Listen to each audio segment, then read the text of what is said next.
বসে থাকলো না। সে যাওয়ার আগে বলে গেল, মা,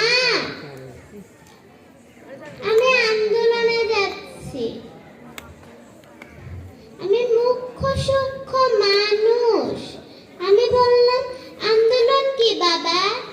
আমার আবু সাইদ বাবা বলল, মা, আন্দোলন হলো যে এই দেশের অধিকারী, এই চাকরির অধিকার ওরা ছিনিয়ে